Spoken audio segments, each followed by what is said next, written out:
In the year 1940, the patriarch Samuel Alvarez was a tangible, documented presence at 314 South San Jacinto Street in San Antonio.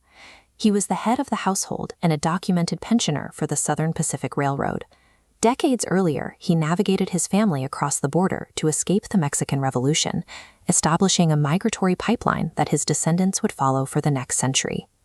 But by 1969, a gap appears in the record. If you look for Samuel's death certificate in the Bexar County archives, he isn't there. He disappears from the local history he helped build. The 1947 travel records for his family omit his name entirely, and his presence survives only in hand-etched initials, SSA, carved into the objects he left behind.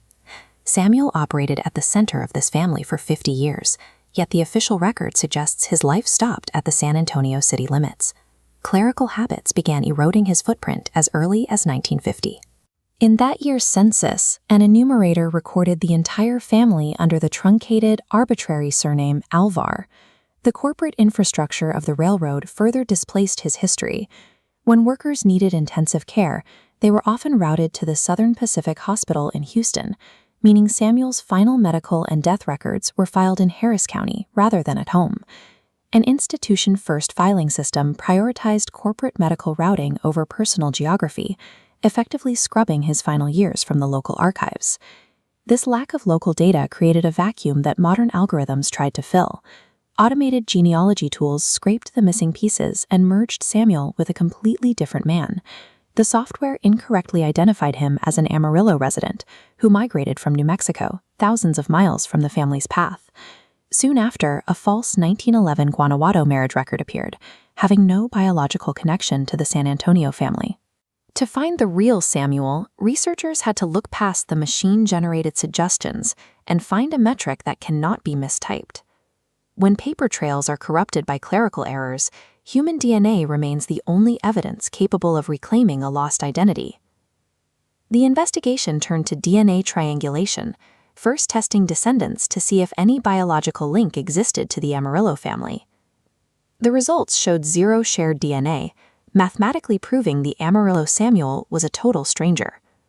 On chromosome 9, researchers isolated a 58 megabase pair block shared by Samuel's true descendants, the Bernal Garcia signature from Hualahuises and Montemorelos.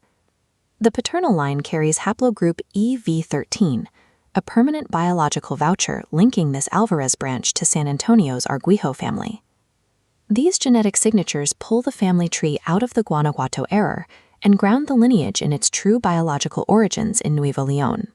With the digital ghosts exorcised, investigators searched for a physical anchor to prove where Samuel spent his final years. In the Cameron County official public records, they found a single folder filed under the year 1965.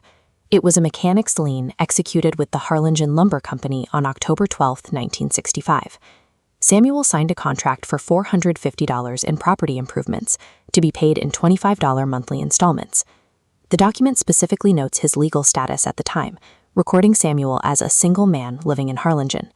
This contract places him firmly in the Rio Grande Valley just 4 years before his death, providing the geographic anchor that the San Antonio archives had lost. Samuel Alvarez was a man who worked the railroads and owned property, yet his identity was nearly erased by the very institutions he interacted with. Today, digital algorithms can compound those mid-century clerical errors, rewriting family histories with the click of a button. A legacy is preserved at the intersection of biological truth and the physical artifacts left in its wake.